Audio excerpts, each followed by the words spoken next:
Hey, read through the word. Today is January the 29th, and we are still in the book of Job. Today's lesson I am calling Till the Storm Passes By. Just remind me of that good old song. I love it. And that of where our true rest lies and the idea of storms. So we're going to look at that today.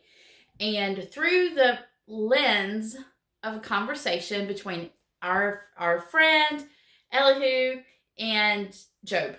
And so what I want us to look at is in Job 36. So let me grab my Bible. I want us to look at this. So now, here's the thing I want us to remember too. As I've been talking about, or we're looking at, this is wisdom literature. It's considered poetry. But don't forget, as we read this, we're still reading historical narrative. So I think we get into this and we start thinking figuratively about all these things. And while we're going to make connections that way, I think a lot of this is literal. So I want us to look at Job 36. And we're going to start with verse 22, because I say this all the time, that there is no teacher like God. He's the most perfect teacher. He teaches us in ways when we can learn. And so it says this: look, God is all powerful. Who is a teacher like him? No one can tell him what to do or say to him, you've done wrong. Instead, glorify his mighty works, singing songs of praise. Everyone who has seen these things, though only from a distance, says, look, God is greater than we can understand. His years cannot be counted. He draws up the water vapor and then distills it into the rain. The rain pours down from the clouds and everyone benefits. Who can understand the spreading of the clouds and the thunder that rolls from heaven? It says, see how he spreads the lightning around him, how it lights up the depths of the sea. By these mighty acts he nourishes the people, giving them food in abundance. He fills his hands with lightning bolts and hurls each at its target. And the thunder announces his presence, and the storm announces his indignant anger. So let's take a look at that.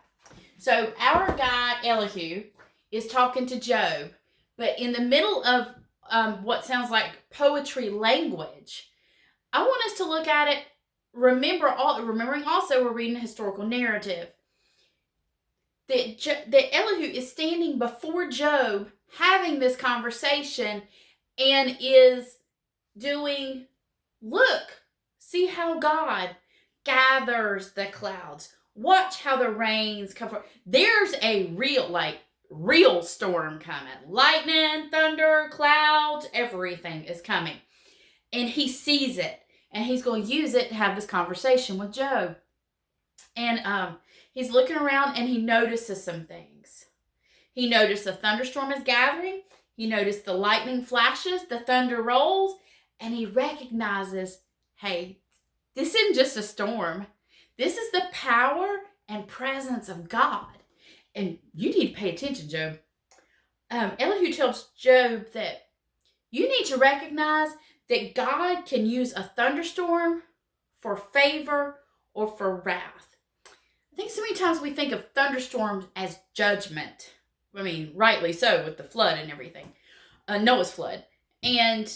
But when we're looking at this, that thunderstorms are also, as we get into and talk about Elijah, and as Elijah watches the thunderstorm come across. And I think about that. So I used to love thunderstorms. It was when I was in high school, my parents, my family, we lived on a lake. And I used to sit, and when thunderstorms would come, I'd love to sit out there and watch the storm come across.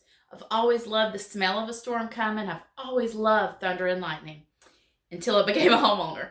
And then it gets a little scary sometimes, especially our previous home was an old farmhouse that was over 100 years old. And I had huge trees around my house. And every time we had a thunderstorm, it scared me because I just see one of those. But imagine watching. So I always think of storms coming across, not as seeing them as scary, but as seeing them as the majesty of God. And I think that's what Elihu's telling Job here. He describes the thunderstorm, and then he tells Job, this is just a display of the majesty and the bigness and the vastness of our God.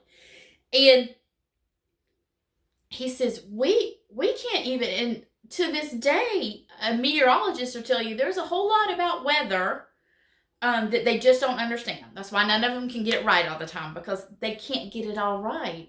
They just don't understand how some things work. And Elihu's looking at the thunderstorm and saying, Job, this is the bigness of God. We can't understand everything he does. And that he poses a question with Job.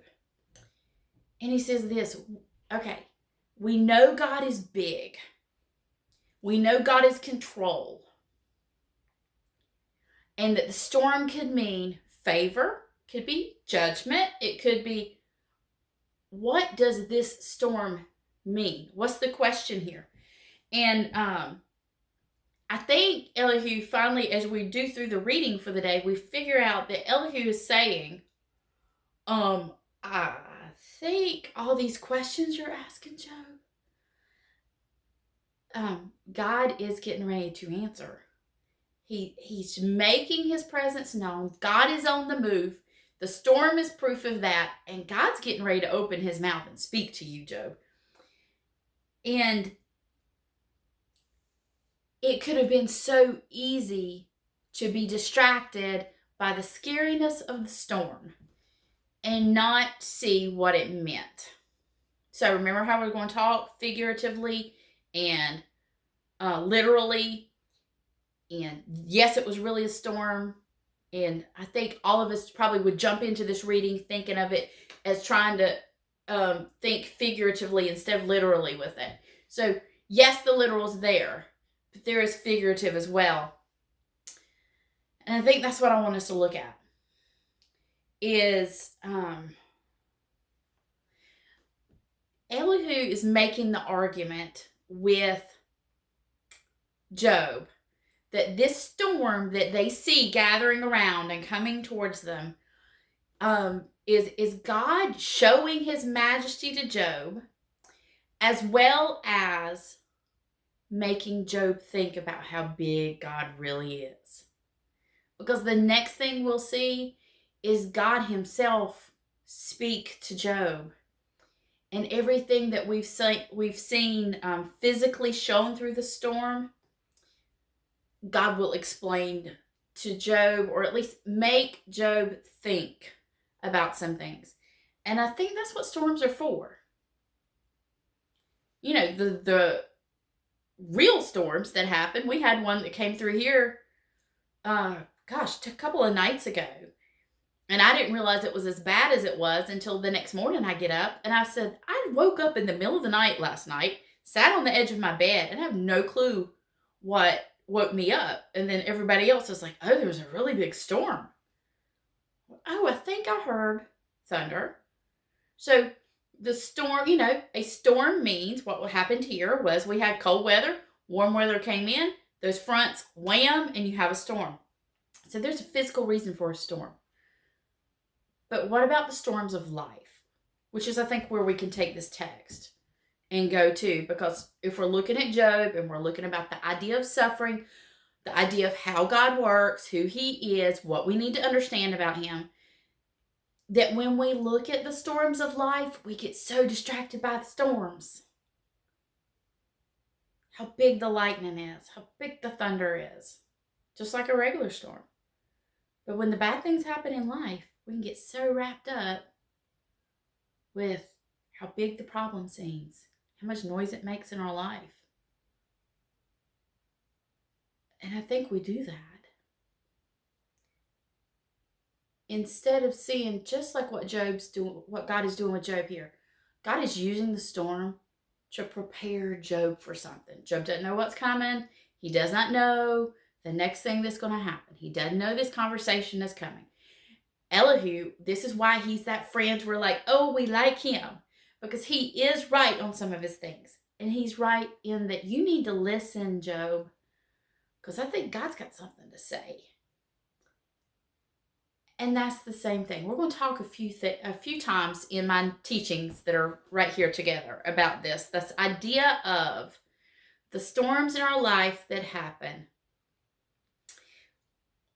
when we either by choice, by someone else's actions or anything, we remove ourselves from under the protecting hand of God, and the storms of life come. Because, God allows the storms that come. And we talked about this last time. But He only allows the ones that have a purpose. And I think we get so distracted by the storm, we forget to look at God and what He's preparing us for. So I think that's what we're going to look as we continue to finish out the book of Job together and go into the book of Exodus, as we watch how God works with His people, and we rest in the fact that He still works the same way today. So see you next time on Read Through the Word.